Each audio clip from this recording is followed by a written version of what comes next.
Bonjour et bienvenue à toutes et à tous donc pour cette nouvelle vidéo de présentation de lecture d'un nouveau livre de Laure Manel. Celui-ci s'intitule Le sourire des fées. Je vous lis donc comme d'habitude le résumé et puis je vous fais part de mon avis ensuite.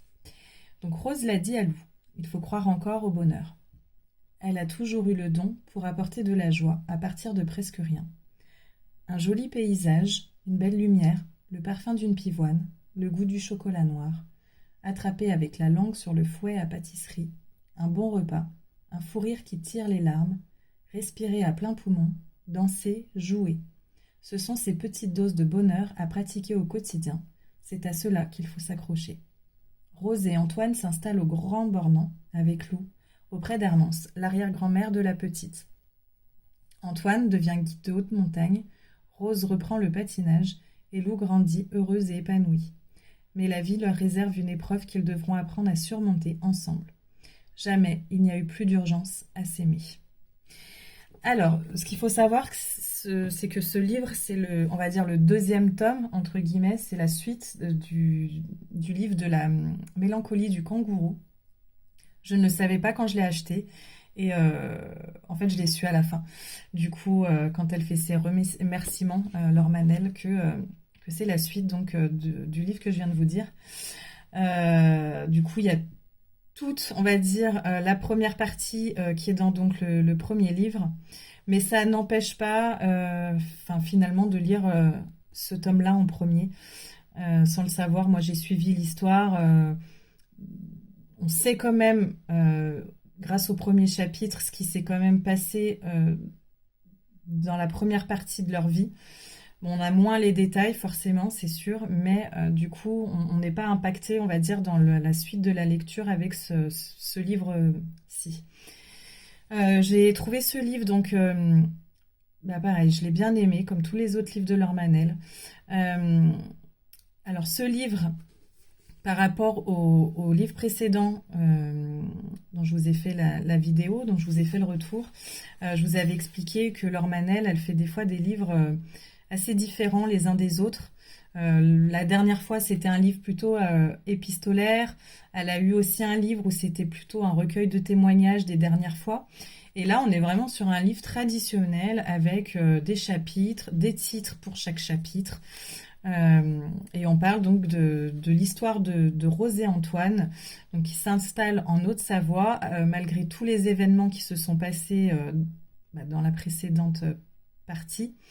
Il s'installe avec Lou donc en Haute-Savoie. Lou, elle est petite quand il s'y installe et elle est en primaire. On la suit donc en début de chapitre. Elle est en début de primaire et elle a perdu donc sa maman.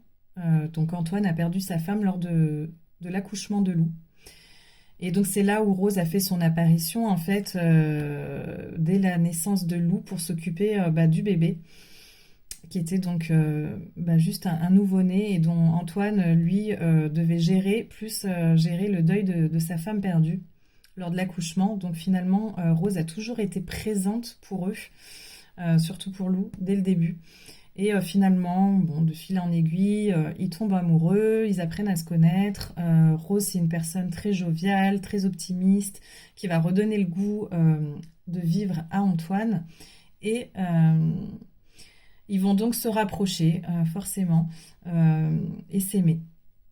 Et donc, ils partent ensuite s'installer chez la grand-mère d'Antoine en Haute-Savoie, où Antoine change radicalement de vie.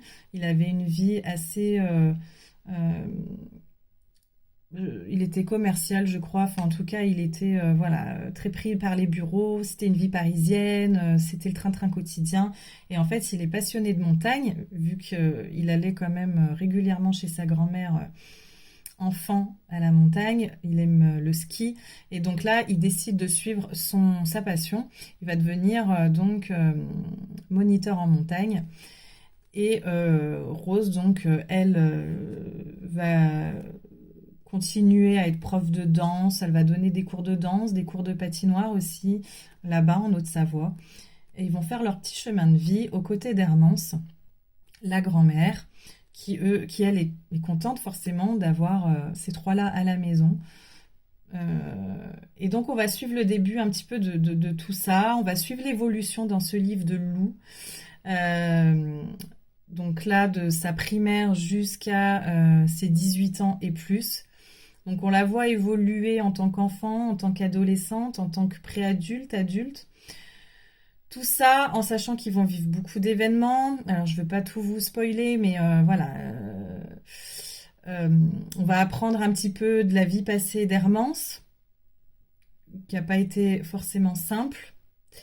Donc on va avoir un petit peu, on va avoir de la tendresse pour cette grand-mère, en plus qui aime sa famille plus que tout. Euh, on va avoir Rose, qui est donc l'optimiste, qui essaye toujours d'avoir le sourire et donner l'envie de vivre à tout le monde, malgré les événements. Mais elle va en vivre un gros d'événements, justement. Malheureusement, Antoine va être impacté par la maladie. Alors, je ne vais pas rentrer dans les détails pour tout vous raconter.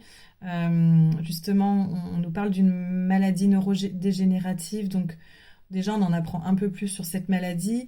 Ça nous sensibilise aussi sur cette maladie-là enfin, qu'on connaît pas forcément. On la connaît de nom. Je pense que tout le monde en a entendu parler, mais on la connaît pas personnellement déjà, heureusement. Enfin, pour tout le monde. Et du coup, ça nous sensibilise à cette maladie, à l'impact que ça a, parce que c'est une maladie qui évolue très vite, malheureusement, et vers la mort aussi.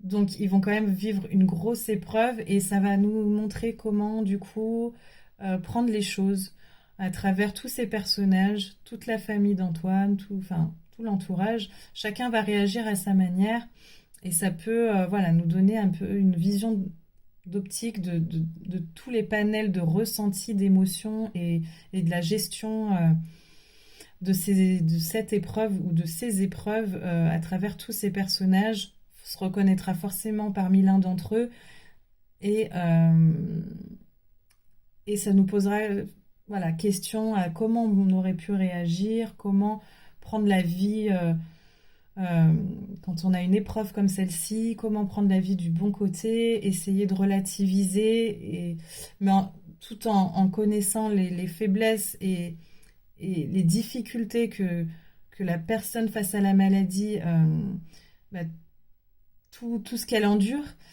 On prend vraiment conscience de tout ça et donc voilà, le livre est euh, assez intéressant, encore une fois, parce que ça impacte sur les émotions, nos ressentis, et ça nous pose question sur nous-mêmes, sur ce que nous, euh, on pourrait ressentir face à ces épreuves. Donc c'est un peu une remise aussi en question. Donc je vous conseille fortement ce livre. Après, c'est pas un roman feel good, hein. Voilà, ça parle de choses quand même assez graves, ça parle d'épreuves difficiles, mais ça permet aussi de relativiser pour remonter la pente. Donc c'est sûr que si c'est un moment de votre vie qui est difficile, où vous n'êtes pas bien, euh, je vous conseillerais de le lire, mais plus tard. Voilà, c'est mon avis. Mais c'est pas un roman où on va rigoler.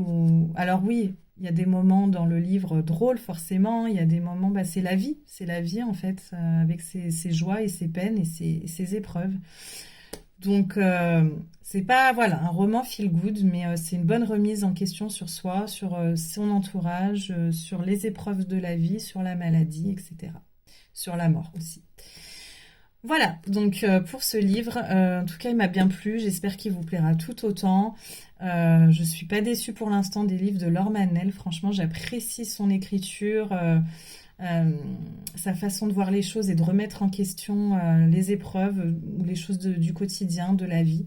Donc, je vous conseille fortement les livres de Laure Manel aussi. Et puis moi, je vous dis donc à bientôt pour une prochaine vidéo. Et en attendant, bonne lecture.